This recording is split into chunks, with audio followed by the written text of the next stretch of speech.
Good morning, Willie the Bam Johnson. 2:47, if I'm correct, this morning. It's a great day. God is great. One of my readings this morning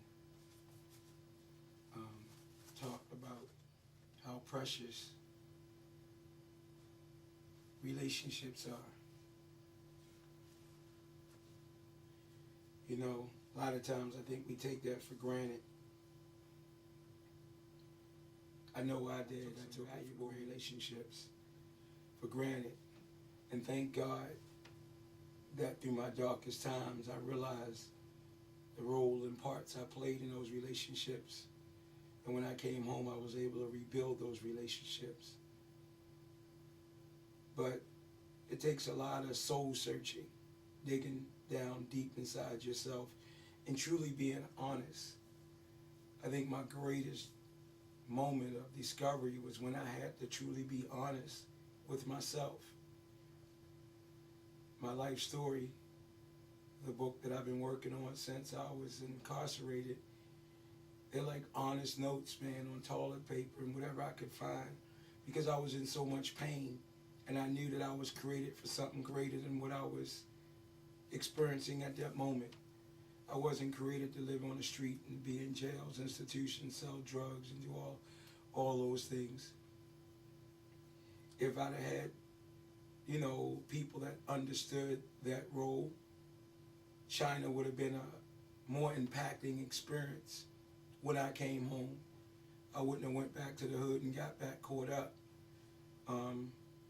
At that moment when I was truly growing and having George Chung and Jeff Smith and the greatest martial artists on the planet, Emfedisi Cossell, opening up the path for me to be one of the youngest people to achieve extraordinary success by achieving my goals. I just didn't have anyone at home, anybody around me that understood that next level.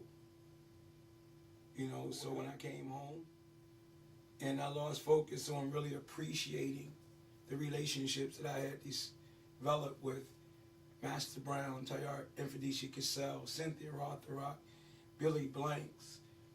All these such a rich experience just to be sitting there on the sideline with these great people, to be warming up with the Tony Youngs, to be around some of the greatest, Fred Hamilton and Miyazaki, and all these experiences, man. To be sponsored at a young age, Broadway Payne, Mr. Sherman of 7-Eleven, but I didn't appreciate it. Didn't know how to value those relationships. I took them for granted. I can blame my environment, I can blame all those crazy things that I experienced, but it was me. And jail allowed me to be able to dig deep inside myself and really understand that meaning of the man in the mirror that I heard Master June Reese say so often. And for me, I had to find a way to look at that man in the mirror. Every morning I woke up out of that jail cell, I had to look at myself in that mirror, loving myself. All these things you do when you learn to really get true and real about you. I had a lot of amends to make because I did not appreciate these relationships. It was painful, but it was great because I was able to go back and make amends to all those people. And today I can look at them in the eyes and I can hold my head high and say, thank you, God, for allowing me to get past that. It's an old saying that says, this too shall pass.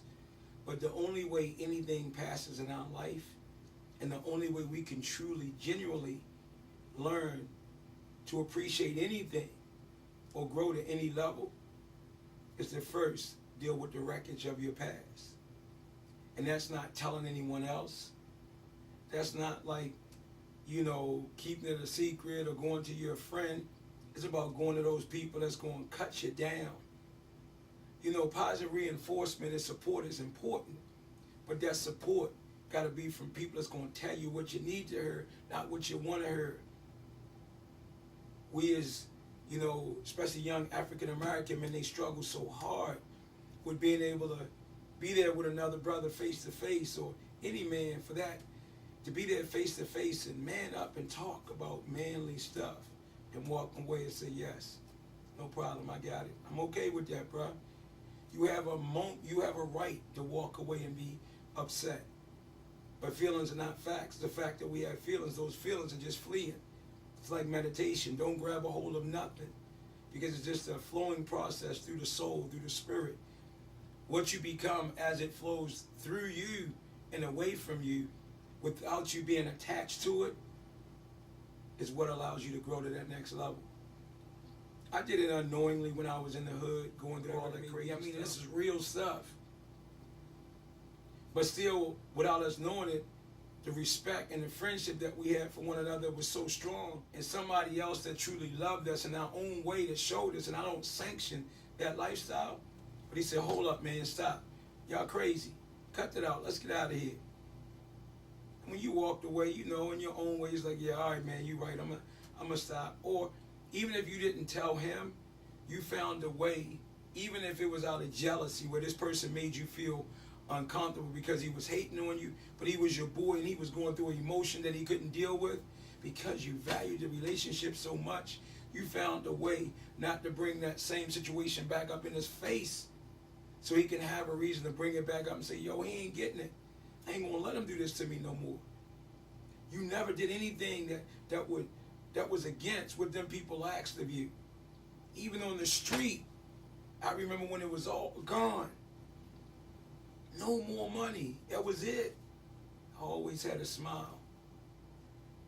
I always valued smiling at people, giving them some energy, giving them some love. Today, I do this consciously, because that's what it's all about, relationships. It's all about giving. It's all about making someone else feel more empowered. But through it all, it can't be about you selfishly wanting to get something on the other side. I had to learn, and I was good at that. But thank God for the experiences that I had. I realized it was that type of thinking and living that put me in jail. And today I will never do it again. It irks me. It's like a bullet that continue to only want to help and give, when on the other side there's something for them. You give for the moment of that person smiling and changing. It's like teaching, seeing a kid just grow and just have confidence. Stand up, throw a good punch. No ownership, none whatsoever. Not mine. I'm not that intelligent to be able to hold on to that. And to me, when I say not that intelligent, to me it's like a black belt who's just a white belt that never quit. I don't want to take ownership of being smart. I want to take ownership on enjoying, appreciating the moments. I want to enjoy that journey.